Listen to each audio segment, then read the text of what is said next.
हे सांगत असताना मैं अक्सर एक जोक बोलता हूँ कि मोबाइल देखता देखता मैं पड़ोसन के घर घुस गया। मोबाइल आजकल फ्लैट सिस्टम है, एक जैसे दरवाजे।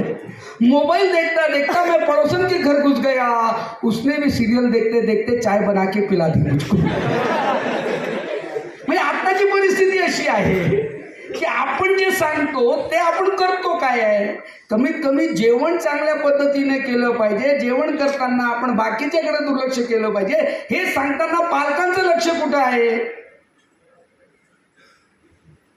आणि म्हणून मी सांगितलं की दोन प्रकारचे पालक आहे, एक तर एकदम अति काळजी करणारे, म्हणजे प्रत्येक गोष्टीला माग धरून बसणारे, आणि मुलं मोठी झाली असेल, वडील नोकरीला असेल आणि हाऊसवाईफ असेल तर तिला तर फक्त मुलं म्हणजे मुलं एक मुलं, आणि शिकलेली असेल तर मी माझं करिअर सोडून तुझ्यासाठी सगळं सोडलं, इथून सुरुवात होते, मी कुठे अधिकारी झाले असते माहिती का। मग आता जेवढा त्याग भावना ती सगळी त्या मुलावरती, म्हणजे त्या CCTV मध्ये तो विचारा। जसं तुम्ही कम्पेअर करतात ना, हा भाऊबंद कम्पेअर करतो, हा स्वतःला कम्पेअर करतो त्या पालकांच्या मुलांशी ज्यांचे पालक मुलाला 7वी 8वीला आहे असे सांगतात। आणि म्हणून माझं मत विनंती एवढीच आहे की साहेब, आपलं पालकत्व कसं असलं पाहिजे, बॅलन्स्ड कसं असलं पाहिजे। आणि खासकर माताजींना माझी विनंती, हात जोडून, if there are so many rule will get broken, असे एक नियम आहे। If there are so many rules will get broken. If there is a rule is broken, there is a punishment. If there is a punishment, there is a lack of motivation. If there is a lack of motivation, there is a failure. म्हणजे काय, खूप जास्त नियम असतील तर नियम मोडले जातात, नियम मोडले गेले की शिक्षा मिळते, शिक्षा मिळाली का मोटिवेशन संपतो, आणि मोटिवेशन संपलं अपयश येतं।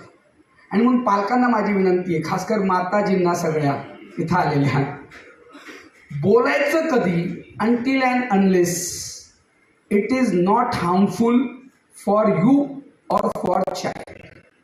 उदाहरणार्थ, सॉक्स काढायचे, बघा तरी आला आता, बघा तरी, तुम्ही जबाबदारी नका घेऊ। म्हणजे तो आर्मी स्कूलमध्ये नाही, तो जेलमध्ये नाही, फील काढेल, एक दिवस बघा नाही काढलं ठीक आहे, 2 दिवस, मग तिसऱ्या दिवशी बोला बेटा आपलं काय ठरलं होतं, काढून घ्यायचं, संपलं। एक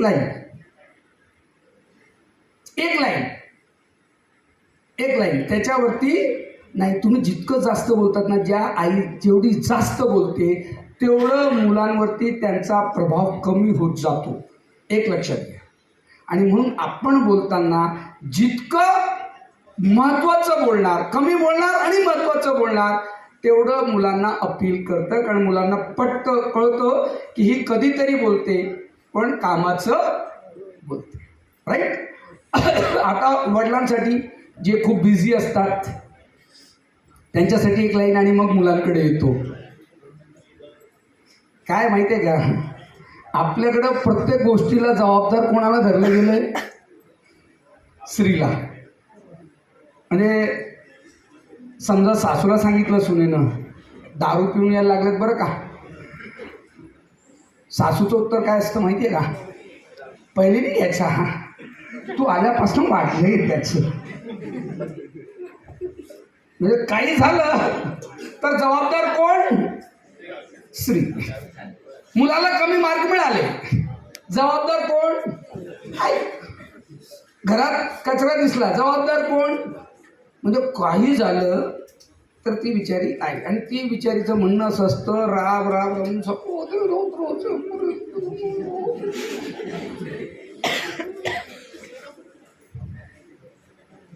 आणि आजकाल तर नवीन खेळ सुरू झाला आहे, असं काही सापडलं रील एखादं पत्नीला तर ती दे नवऱ्याला सेंड करून, आणि फोन करून बघितला का रील कसा वागतोय तो, काय मला कळत नाही। त्याच्यामुळे माझं पुरुषांना एक मत आहे की असं काही नसतं, ही जबाबदारी दोघांची आहे। आणि होतं काय, कमी मार्क याला मिळतात चर्चा सुरू होते, दोघांची भांडणं होतात आणि मुलगा म्हणतो हे बरं आहे आपण राहिलो, या दोघांचं झुंपू. तेही करायचं नाही. आई बोलत असेल ती त्याच्या भल्यासाठी बोलते, त्याच्यासाठी वडिलांनी आईला बोलू नये. वडील बोलत असतील, या माताजींचं बरं असतं बरं का. म्हणजे नवरा थकून भागून आला ना तर यानं दिवसभरात काय काय खोड्या केल्या हे पहिले त्याला सांगायचं नवऱ्याला. आणि मग तो चिडायला लागला आणि त्याचं टेम्पर गेलं का जाऊ द्या ना, आता काय मारून टाकता का त्याला, राहू दे त्याला, मी समजून सांगते ना त्याला, हाय ना मी करते ना, तुमचं असंच असतं. बिचारा नवरा म्हणायला तू माझं चाललं काय मला कळत नाही आता, एक तर मला सांगितलं कोणीही आणि वरून द्यायला बसं, तुमचं तर धाकच राहिला नाही, तुम्ही घ्या त्याला मित्रासारखे फिरवा. म्हणजे वाईट कोण आहे घरात? अरे वाईट कोण आहे घरात? आईच आहे. म्हणजे सगळं करून वाईट कोण? सो म्हणून माझी वडिलांना विनंती आहे की एकतर ठरवून टाका की ठीक आहे ती बोलत असेल तेव्हा मी मध्ये पडणार, let her handle the things. ती हँडल करते ना, किंवा मी हँडल करत असेल तर आईनं करू नाही. आणि शेवटची आणि महत्त्वाची गोष्ट सांगून थांबतो, शिक्षण, मॅथमॅटिक्स, इंग्लिश हे सगळी जबाबदारी शाळा, ट्युशन्स घेतात. तुम्ही थोडंसं मुलांच्या मॉरल कॅरेक्टरकडे लक्ष द्या, एवढीच विनंती आहे. कारण पुढच्या येणाऱ्या पिढीच्या पुढचा चॅलेंज हा मॉरॅलिटीचा येणार आहे. कारण या सोशल मीडिया, व्हॉट्सॲप, फेसबुक याच्यामुळं मुलं कुठल्या वयात काय बघतील आणि कुठले विचार त्यांच्या डोक्यात चालू होतील हे तुमच्या समजण्याच्या पलीकडे आहे. तुमच्या मुलाला स्मार्टफोन दिला असेल, पालकांना सांगतोय प्लीज दर 2-3 दिवसांनी हिस्ट्री चेक करत जा. हिस्ट्री चेक करत जा, तो काय बघतोय हे तुम्हाला समजलं पाहिजे. राईट सर, काही गोष्टी तुम्ही नंतर विचारा. आता थोडंसं आपण या मुलांशी बोलू, कारण आता तुम्ही येणार पुढच्या वर्षी कितवीला. आणि मी नेहमी म्हणतो child in 10th, parents are tense. आत्तापासून वडिलांचं बोलणं सुरू झालं असेल आईचं, पुढचं वर्ष कसलं आहे? आता सारखं चालणार नाही. आतापर्यंत सगळं चाललं बेटा, आपल्या शासनानं तुम्हाला आतापर्यंत अभ्यास कर का नको कर पास केलं, 10वीला असं चालत नाही. कसली परीक्षा असते? बोर्ड. म्हणजे आता या पोरांना 10वी म्हणजे काय काहीतरी खतरनाक आहे असं वाटायला लागलेलं आहे. कारण अजून 10वीत गेलं नाही, पण 10वीच्या आधी 10वी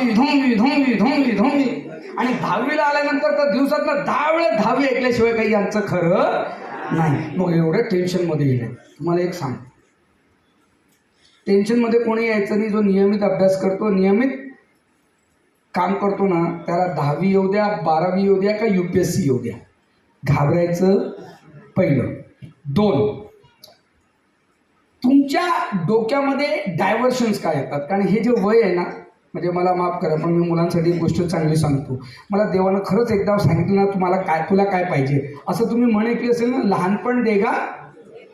अरे ऐकले की नाही, लहानपण देगा देवा. पण खरं सांगू का, मला देवानं खरंच येऊन जर एकदा विचारलं ना तुला काय पाहिजे, शपथ सांगतोय मला लहानपण नवं. कारण एवढं बेकार असतं ना ते लहानपण. जे येत होतं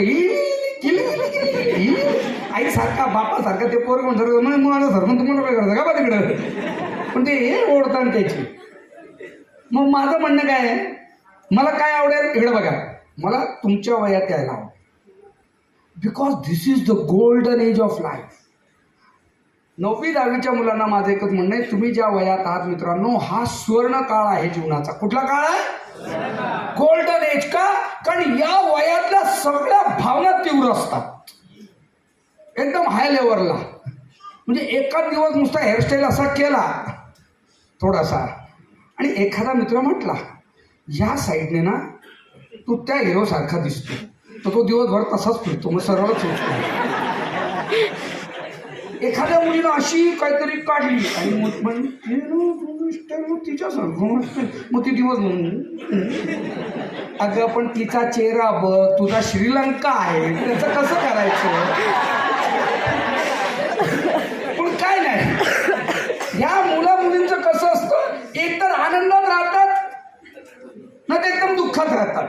हे मिडलमध्ये कधी राहू शकत नाही. पण आता तुम्हाला एक महत्त्वाचं सांगतो परत, इधर सुनो.